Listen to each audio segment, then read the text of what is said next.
Bonjour tout le monde, j'espère que vous allez bien. Moi je suis très content de vous retrouver aujourd'hui pour une nouvelle vidéo parce que ça fait un petit moment qu'on ne s'est pas vu pour une vidéo et surtout pour une présentation de voiture. Je travaille beaucoup sur mon association en ce moment qui est OM, donc je vous mets un petit lien là pour vous aller faire un tour. Mais bon, aujourd'hui on est là pour présenter une voiture et on va commencer avec une petite devinette. Si je vous dis 2 places, moteur à l'arrière, anglaise, je pense que la première chose qui vous vient à l'esprit c'est la Lotus. Et la Lotus Elise, Evora, tout ce que vous voulez. Mais non. Là, on n'est pas chez Lotus, on est chez MG et on est avec son propriétaire qui va nous parler aujourd'hui de ce petit roadster anglais. Donc tu vas pouvoir nous présenter en détail cette MG, qui est une MG comment? Alors c'est une MG TF. On parlait du point commun qu'elle a avec la Lotus. Bon, déjà le petit roadster anglais. Et c'est aussi le même moteur. C'est le moteur 1,8 litre 16 soupapes qui équipe l'Elise. Sauf que le moteur a été légèrement gonflé puisque chez Lotus, ils sont à 120 chevaux. Celle-ci est à 136 chevaux d'origine pour 174 Nm de couple. Ok, d'accord. Parce que là, tu me sors 130 chevaux, moi je trouve ça peu. Est-ce que tu précises, le poids, tu le connais? Le poids, ouais, on est aux alentours des 1000 kg. Ok, d'accord. Ça doit jouer à 50 kg près. Donc 1000 kg, 130 chevaux, à peu près. À peu près d'origine. Ok, par contre c'est coupleux, hein, parce que presque 180 Nm de couple, c'est coupleux. Ouais, c'est une petite bombe. Moi j'aime, c'est assez rigolo comme voiture. Mais là, ce genre de voiture, ce genre de philosophie, c'est pas forcément la puissance. J'imagine que ça n'a pas forcément la puissance. On va plutôt être sur tout ce qui est sensation de conduite. Ouais, petite balade, hein, le principe d'un roadster anglais. Ouais, c'est ça. Tu sors tranquille, il fait beau, tu profites un peu de la route. Exactement. T'as de quoi faire sous la pédale pour pouvoir quand même faire tes montées tranquillement. Ouais, c'est rigolo, c'est rigolo. Il y a pas, c'est pas une voiture qui est faite pour piste, hein, même si le châssis est bon, même si les performances sont assez bonnes aussi. Donc là, t'as le même moteur que la Lotus, mais t'as pas le même châssis. J'ai pas le même châssis du tout. T'es sur quelque chose de plus radical, plus confortable? Plus confortable, moins radical, beaucoup moins radical. C'est une Lotus qui a été habillée, quoi. Ouais, elle est en bourgeoisée celle-là. Elle est en bourgeoisée. Elle est en petite tenue celle-ci. La particularité du modèle, c'est que c'est une 80e anniversaire, donc c'est une série limitée. C'est la dernière sortie, dernière sortie en production anglaise. D'accord. 2004. Après, l'usine a fermé complètement et a déménagé en Chine. Ouais, parce que moi, je connais pas trop l'histoire de MG, je sais juste que la marque a justement été arrêtée pendant un moment. Elle a été arrêtée pendant un moment et ça a continué en Chine sur quelques modèles. Ils ont ressorti une TF en Chine, la LE500. C'est une Audi TT, quoi. C'est pas... Enfin bref. Et du coup, la particularité, c'est que la voiture est numérotée. Avec le petit badge ici. Donc là, on est, il y a 1600 modèles dans le monde. Ouais, en plus c'est noté. Donc là, on est sur la 944. Ouais. Super. Est-ce que tu sais d'ailleurs pourquoi la marque a été arrêtée? Il y a eu des ventes trop faibles ou juste le principe est mort? C'est un groupe qui appartenait à Rover. Ah ouais, c'est vrai. Donc au même titre c'est vrai que Rover, maintenant que j'y pense, la face avant des Rover, elle est très proche des fois des MG. Exactement. C'est vrai que je n'avais pas fait ce rapprochement. En même temps, je m'étais pas renseigné, c'est aussi de ma faute. Ça appartenait à Rover. Donc là, 1600 dans le monde et en France, on est à 160 modèles français. Ouais, c'est très peu. C'est très peu. Et qu'apporte cette version en plus Alors la version en plus, elle apporte les étriers de frein. Les jantes de la 160 chevaux. Les étriers de frein, ils sont plus gros, c'est ça ou les étriers de frein, ouais, ils sont plus gros. Ils sont beaucoup plus gros. Ok. Donc à l'avant, disque ventilé, étrier comme ça. Et des jantes spécifiques. Et les jantes spécifiques qui sont... Ça c'est d'origine ton logo comme ça? C'est d'origine. Sympa. C'est entièrement d'origine. Okay. Le numéro à l'arrière, les sièges cuir Alcantara. Qui sont très jolis franchement. Brodés. Très bonne matière et tout. Ah ouais, j'avais pas vu. C'est écrit la date aussi au milieu comme ça. Le commencement et la fin de la marque. Ouais, donc ça c'était un peu leur comment je peux rappeler ça, leur pièce maîtresse quoi. C'était leur dernier truc genre au revoir, merci à tous. Ouais, ils ont toujours fait, tous les 5 ans, ils ont toujours fait des modèles limités. Il y a la 75e anniversaire qui est sorti avec la F, le modèle d'avant, qui est relativement la même, sauf que à l'avant, c'est des fleurons en verre, et l'intérieur plus cossu avec de la boiserie. Et Ouais. par contre, sur la F, on est sur un châssis de Mini Austin. D'accord. D'accord. Alors que là, pas du tout. On a un châssis qui est plus ferme. Bah là j'ai une vue reculée, elle fait pas vieillie, tu vois, franchement elle est encore dans le temps je trouve. La face avant, bah, c'est une forme très simple, elle est vraiment très épurée comme voiture. Et ça, c'est pas, comment je pourrais dire ça, c'est pas agressif. Là, tu vois Non, qu'une non. Lotus Elise c'est agressif hein, quand Ah même. bah c'est radical. Je sais pas si tu as déjà vu une Lotus à l'intérieur. Est-ce que tu veux dire intérieur? Pour moi il n'y a pas d'intérieur dans une Non, Lotus. il y a pas Y a d'intérieur. rien, t'as le siège qui est posé sur le châssis et tu te démerdes après. Ah, il n'y a même pas de porte, il n'y a même pas... Si, il y a des portes, mais je veux dire, il n'y a Mais rien. ça c'est la BMW Z1 qui a pas de porte enfin. Qu'est-ce que tu dis? Non, mais non, ça c'est... Ça a été mis au confort. Bon, après, ça reste anglais. Hein. Les finitions... Qu'est-ce que t'as à dire sur les voitures anglaises? Les finitions sont pas top. Et puis sur les modèles, c'est connu que les modèles anglais sont connus pour avoir des pannes quand même. Une fuite d'huile. Ah les Le fameux. moteur qui chauffe énormément. Ah, si tu veux là-bas il y a une française. Comme j'ai dit là, on est sur le moteur qui est à l'arrière. Centrale arrière. Centrale arrière aussi. Centrale ouais. arrière, À donc. préciser. Il commence d'ici et il se finit juste derrière le Quand on voit les conducteur. aérations. Je peux ouvrir et présenter Bah oui, le vas-y, moteur. hein. Fais-toi plaisir après tout. Fais comme si c'était ta voiture, hein, n'hésite pas. Allez. Donc voilà, l'accessibilité au moteur a l'air compliquée, mais c'est Ah. assez évident. C'est assez évident l'accessibilité au moteur, puisque ici on a les vis qui se démontent et qui permet d'enlever la capote, et on a une accessibilité au moteur de là à là, quoi. Est-ce que la maintenance avec ce type de moteur comme ça, tu la trouves plus compliquée ou ça s'enlève facilement et au final tu travailles tout aussi bien que si tu avais le moteur à Ça l'avant? dépend pour quoi faire. On a des pièces qui sont vachement reculées, là on est obligé d'enlever le moteur. Complètement, on désosse la voiture, on enlève le moteur, la voiture surpond. Mais pour des pièces qui restent simples, collecteur Parce que d'échappement. là, qu'est-ce que tu as, on va dire, accessible sans trop de problèmes, rapidement comme ça, là, avec ton petit... Le filtre à air, D'accord. le collecteur d'échappement, on est passé par en dessous, on n'a pas eu besoin de retirer le moteur. Mhm. Après, la voiture a été sur pompe pendant un bon moment avec le moteur complètement enlevé de la voiture. On a changé toutes les durites pour limiter les fuites. Le collecteur d'échappement qui a été changé et le pot d'échappement. Le moteur central arrière, c'est un châssis. Ça ramène. La ouais. répartition du poids, elle est incroyable. Par contre, ce qui est aussi bien, c'est que là, tu as le moteur et tu as un coffre. Un petit coffre, ouais. Voilà. Un petit coffre. Il y a une valise franchement, qui il y a de passe. quoi, Hein. Ouais, il y a une valise qui passe. Moi, je compare toujours avec une voiture que tu dois connaître, qui est la Peugeot 107. Là, tu as plus de coffre qu'une 107. Là, tu mets plus de pack d'eau que la 107. Donc, C'est vrai, c'est tu vrai. as du c'est coffre, vrai. c'est spacieux. Par contre, au niveau des courses pour les produits surgelés, avec la température que le moteur il envoie, Ouais, le pot de glace il arrive liquide à la maison, quoi. Oh là là là là. Ouais, là on sent quand même bien la chaleur qui se dégage quoi. Et bah, ce que tu as dit que tu avais changé les durites, tu avais des problèmes de chauffe? Alors ouais, il y a des gros problèmes de chauffe, notamment dans les bouchons. Parce que c'est mal refroidi ou juste parce que... C'est très mal refroidi. En fait, on a un seul ventilateur. Le ventilateur qui se trouve à l'avant d'ailleurs. Et c'est pas optimal quoi. C'est pas optimal. C'est une voiture qui est faite pour vraiment se promener les petites routes de campagne. Mais vraiment pour les bouchons, le centre-ville, c'est pas la voiture idéale. Au niveau du coffre, on a un des inconvénients de la voiture, c'est qu'on a la trappe pour ouvrir le capot avant qui se trouve dans le coffre. Ce qui est vraiment pas pratique. Surtout que c'est un coffre qu'on ouvre avec des clés. Il n'y a pas de... Ouais, tu as une clé et tu dois ouvrir le coffre pour ouvrir le capot pour ouvrir avant. le capot avant. Par contre, sur le capot avant, on a une roue de secours, la batterie, une vraie roue de secours. En voyant comme ça, je me dis que tu as des pneumatiques généreuses. Tu connais la taille? C'est large quand même, ça Écoute, va, ça doit être marqué sur les pneus. Attends. Merde, c'est où? Non, c'est une taille à la con. En fait, pareil, il y a une petite histoire. La voiture, quand elle est sortie, c'est là. elle était équipée avec les pilotes Sport 3 de chez Michelin. Le problème, c'est que c'est une taille à la con. Ils ont arrêté la production parce qu'ils en vendaient pas des masses. Et du coup, pour retrouver des pneus qui tiennent la route sur ce genre de voiture, c'est un peu particulier.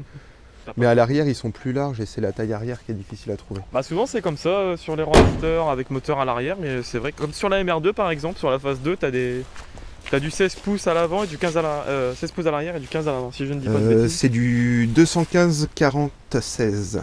Ouais, c'est ça. À l'avant, t'as du 195. Voilà. Donc effectivement, t'as des pneumatiques plus généreuses à l'arrière. Une voiture qu'il faut sortir quand il fait beau. Décapoter, c'est beaucoup plus agréable.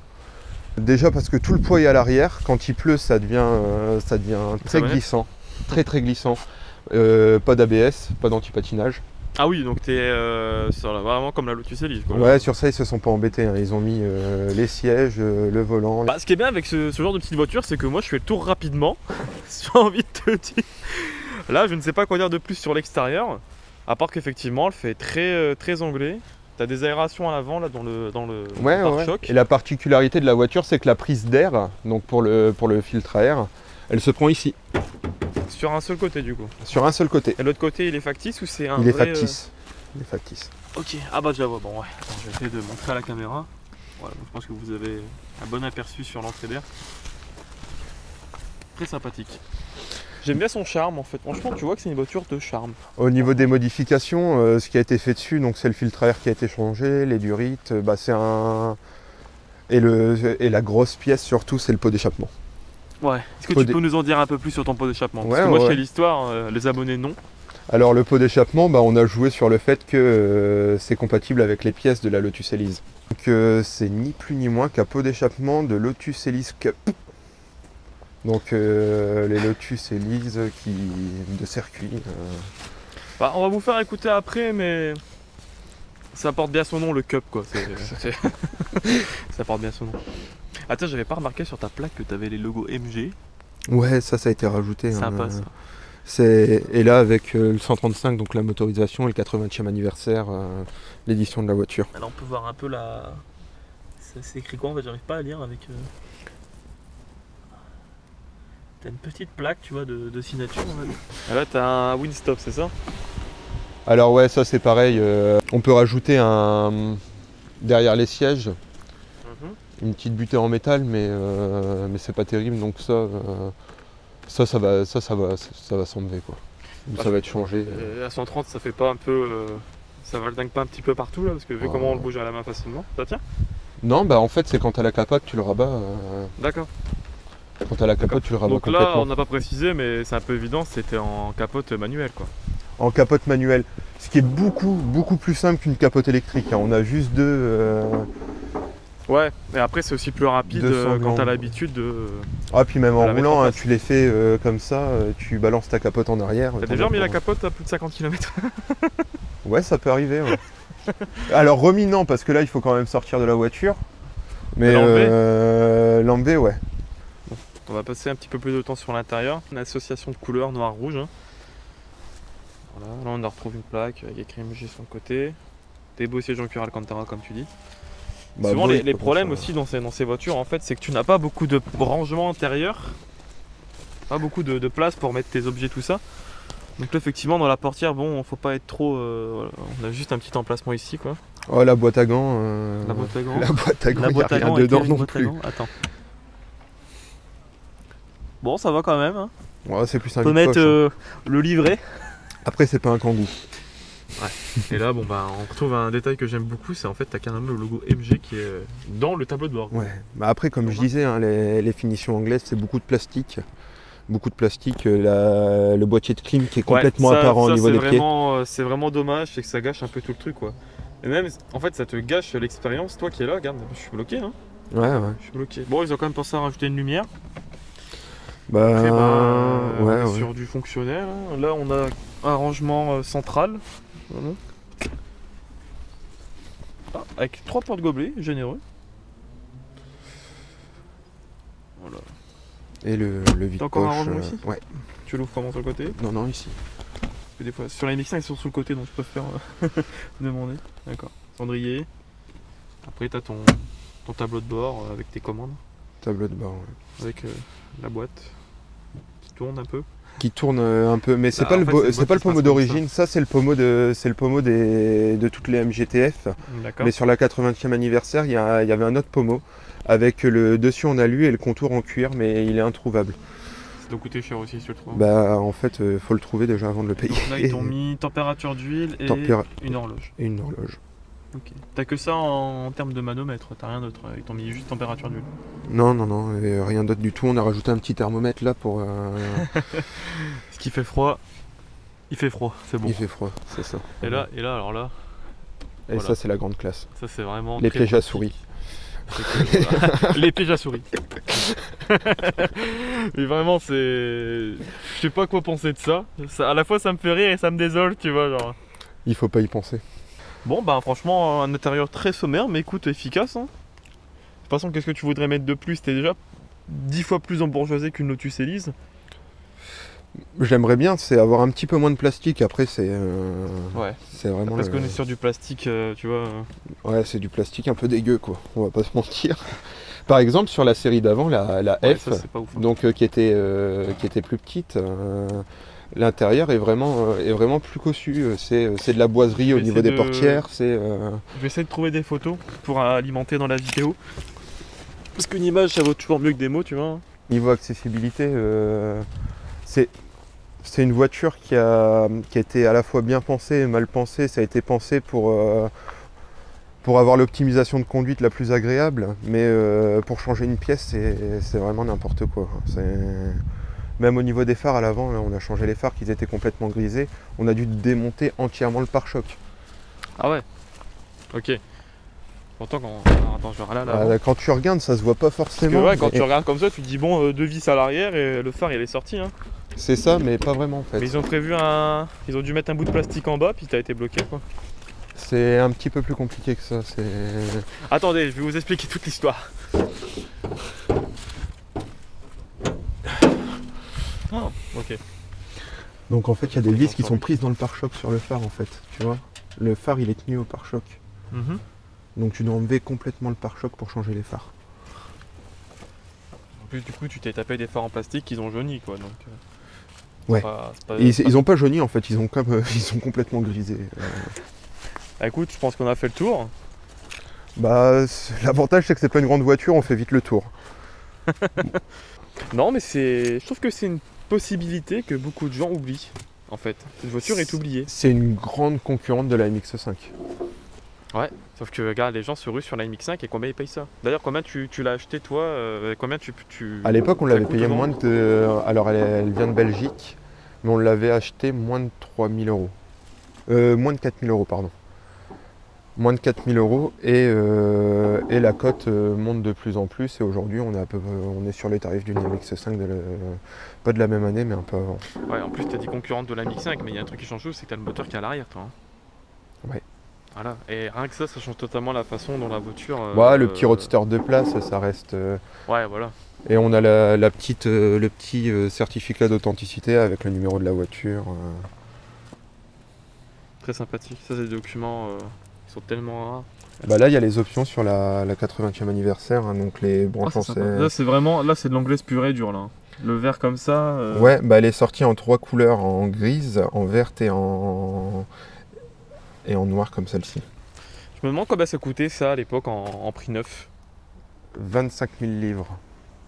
C'est rien ou. Ah, c'est rien, c'est dérisoire.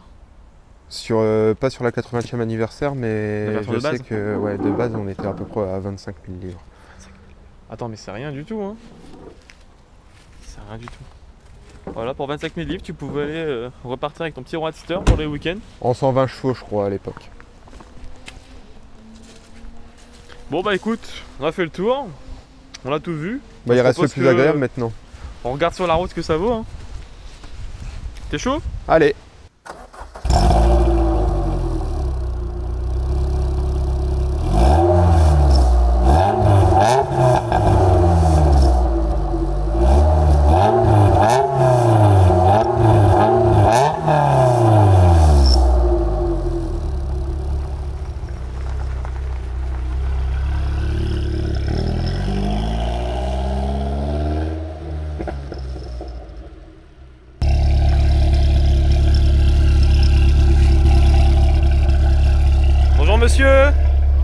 C'est légal ce bruit? Ouais. J'ai un trou dans le pot d'échappement. Bon, on est de retour à l'intérieur. On a la GoPro derrière. Moi, je tiens le portable tant bien que mal. Bon, celle qui profite le plus au final, c'est la GoPro, hein, parce qu'elle a vraiment les cheveux au vent là.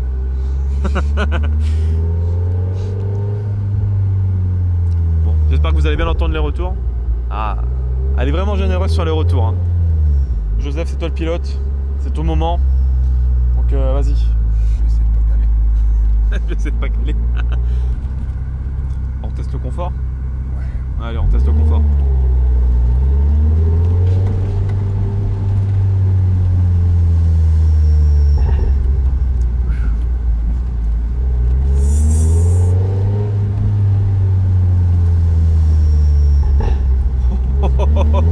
Putain.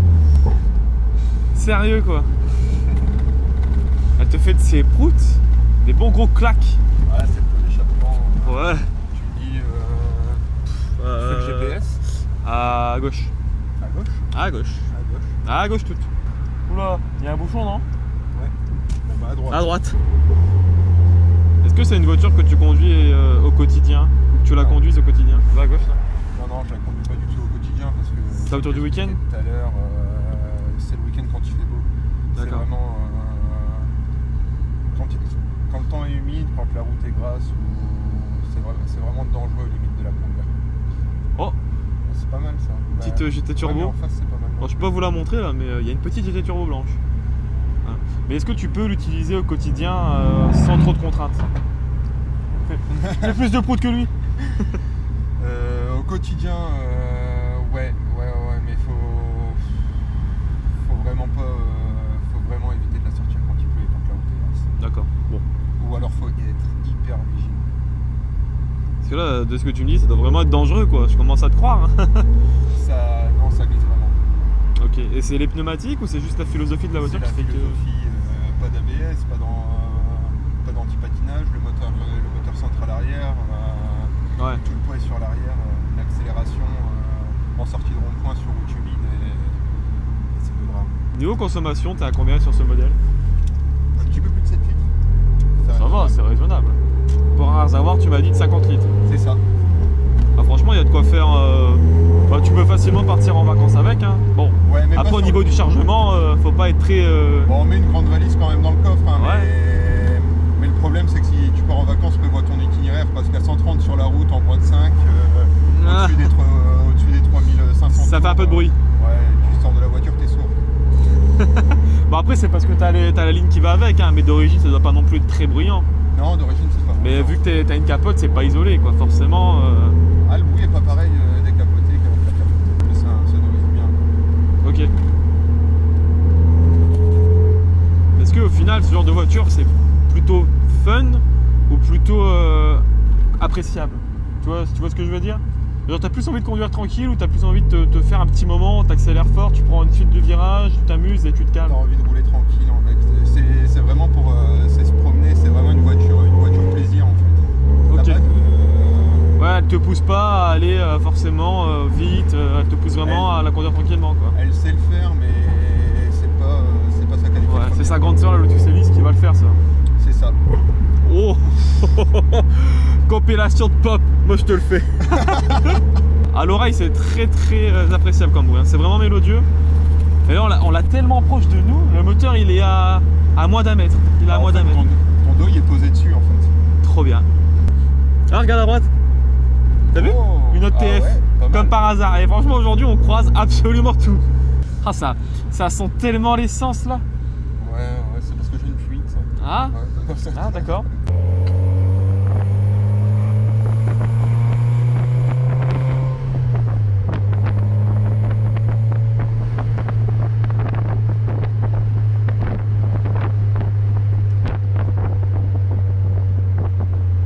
C'est pour ça, c'est une voiture plaisir. Si, par passion de l'automobile, le bruit, c'est pas une voiture pour faire des runs ou pour. Ouais, bah de toute façon, on n'a pas la puissance nécessaire. Hein. Non. En fait, ils ont misé sur le couple pour que tu aies de l'accélération tranquille, tu galères pas dans tes chemins. Puis voilà, après, léger, agile.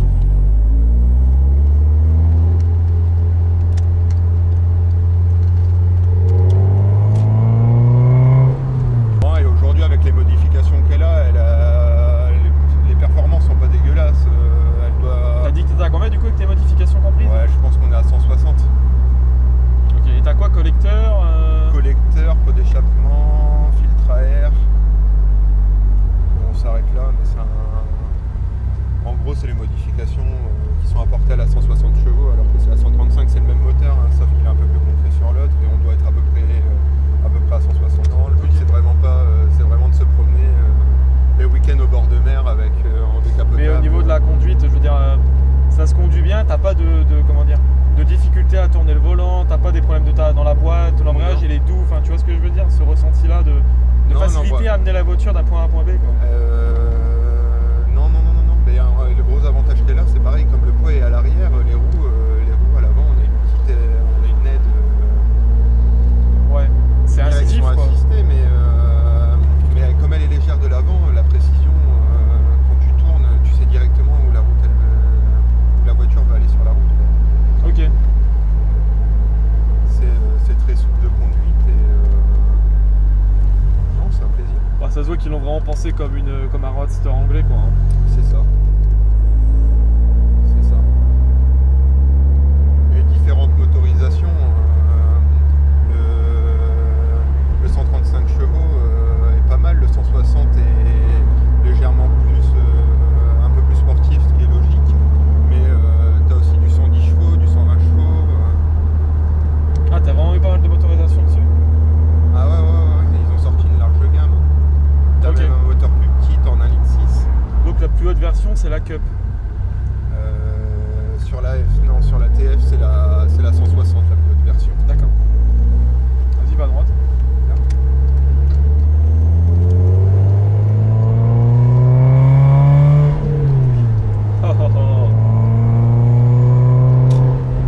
Après 160 chevaux pour une tonne, c'est raisonnable. Ouais. Pour l'instant, je pense pas que ça sert d'aller au-dessus de ça.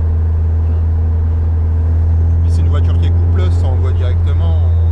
Quand tu accélères, elle part directement. Il n'y a pas de temps d'attente. Déjà, tu as le moteur atmosphérique qui joue bien son rôle.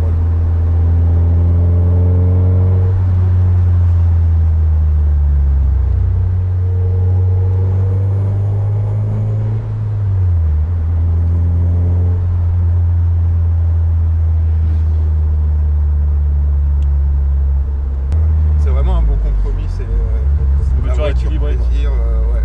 Je vais pas dire que tu peux tout faire avec parce que tu vas pas sortir le roi Merlin avec tes 4 sacs de ciment. Non, on va pas le faire. Mais tu peux te promener tranquillement, tu peux jouer un peu avec. Tu peux faire une crise cardiaque au mieux. Hein? Tu peux faire une crise cardiaque.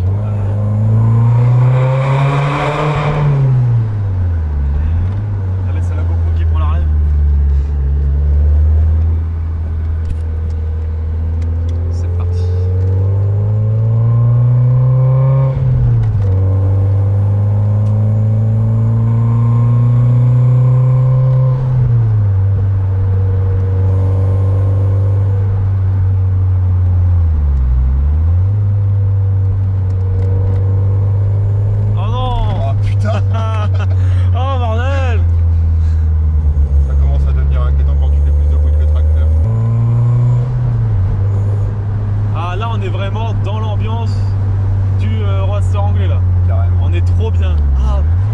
Appréciable. Je crois que c'est ça le meilleur de cette voiture, c'est juste tu lèves la tête et t'as vraiment une belle vue quoi. Ok, d'accord, je comprends ton plaisir. Tu vois, t'as pas besoin de saquer dedans avec le bruit du moteur. Après là il y a une voiture devant, mais on pourrait pousser un peu. Il y a une voiture qui nous embête, mais alors, on est vraiment bien. Là je suis tranquille, posé dans la voiture. Puis tu vois, malgré, je vais pas dire que ce soit dangereux, mais t'as pas forcément de poids, t'as pas forcément de carrosserie, c'est vraiment une petite voiture quoi. Ouais. Tu te sens quand même en confiance avec.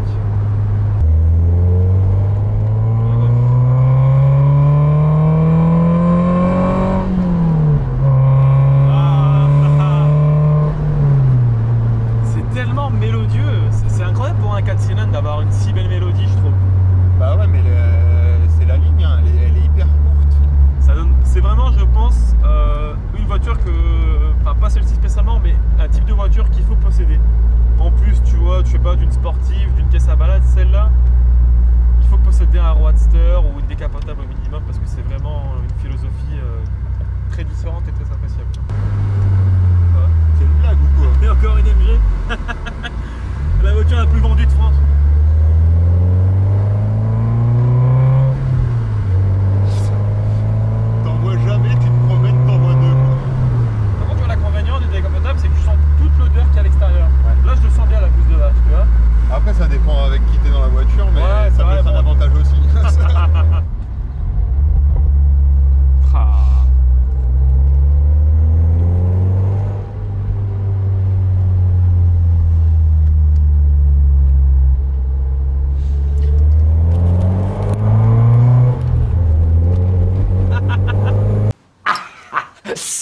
succès.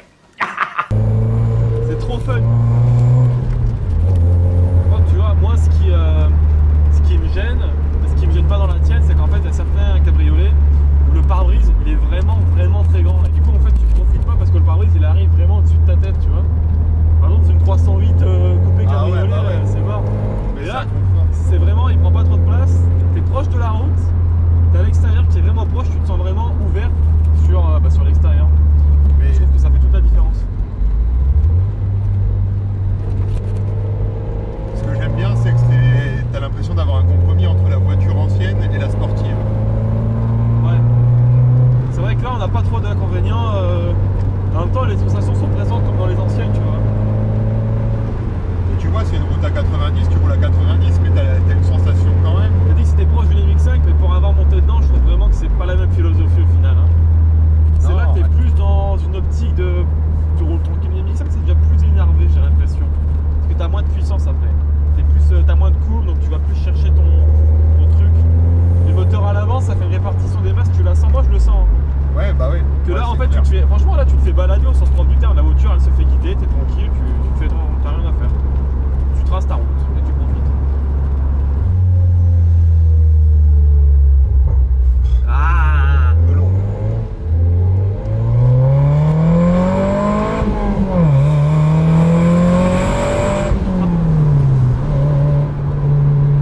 Encore! Franchement, elle reste encore confort. Hein. Ouais. Je sens pas, ça fait pas tape-cul du tout. Vraiment pas. Non, c'est ce que je disais tout à l'heure, c'est un bon compromis en fait. Et dans sa configuration, elle devrait l'être normalement, comme on est bas et tout, proche de la route.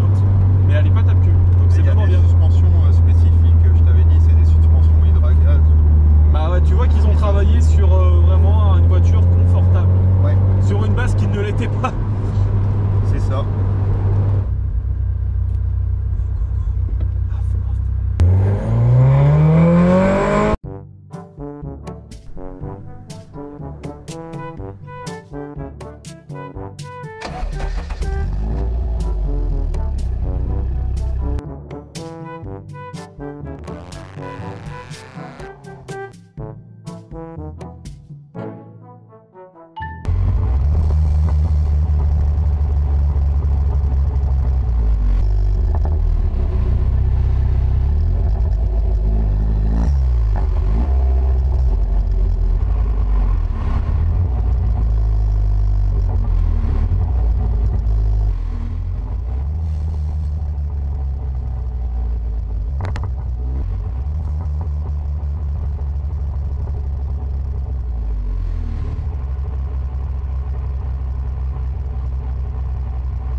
Bon voilà, on vient de rentrer de la balade.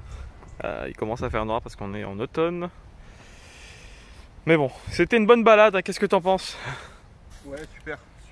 Bon, on On n'a va... pas eu de pluie. Il n'y a pas eu de pluie. Ah, alors là, c'est vrai que là c'est rare dans cette région. Bah écoute, je te remercie. Franchement, très bonne expérience cette voiture. C'est vraiment une très bonne voiture du week-end. Elle prend tout son sens pour les balades, pour sortir quand il fait beau. Puis même quand il fait un peu moins beau comme aujourd'hui, franchement, ça se passe très bien. Avec le chauffage à fond. Il manquerait plus que le volant chauffant, les sièges chauffants, et tu serais parfait pour la panoplie de l'hiver. Bon bah fin de tournage, fin de journée, fin de vidéo, donc bah merci de l'avoir suivi. Merci à Joseph d'avoir partagé avec nous le temps d'une journée sa petite MG. Donc une voiture que je vous conseille vraiment à essayer, puis aussi bah, peut-être à acheter, hein. Côte montante, n'est-ce pas? Côte montante, ouais. Donc ça Faut en serait profiter. peut-être pas un mauvais placement, il faudrait peut-être y aller maintenant surtout. Voilà, donc moi bah, je vous dis à bientôt pour d'autres vidéos sur la chaîne. Donc si vous voulez me présenter votre voiture, si vous voulez passer sur la chaîne, il n'y a aucun problème, vous m'envoyez un petit message sur Instagram ou sur l'adresse mail de la chaîne qui est blancmeige@gmail.com. Sinon, on peut se retrouver avec mon association OEM, donc c'est OEMFR sur les réseaux. Je vous dis à très bientôt, puis bah, suivez-moi sur les réseaux si vous voulez, on va dire, suivre l'actualité de Blancmeige. Salut!